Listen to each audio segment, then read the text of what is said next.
Yo la llamé la Ciénaga del Tiempo y me pasó como lo de Shakira, que yo le decía vallenato desesperado y le puso la bicicleta y no hubo nada que hacer. Me pasó igual con Juan Luis, porque yo decía la Ciénaga del Tiempo, la Ciénaga del Tiempo, yo con mi ciénaga, y de repente empezó a decir Juan Luis, bueno, buscando el mal.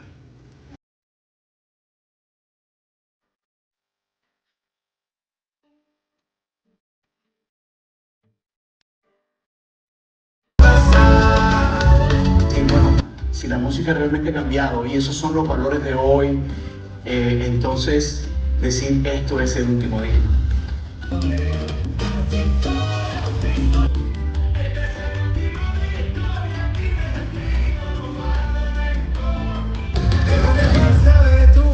Estamos en un tour que se llama Tour al Sol. Sí, mientras Elon Musk va para Marte y están dándole la vuelta allá a la Luna, nosotros vamos para el Sol.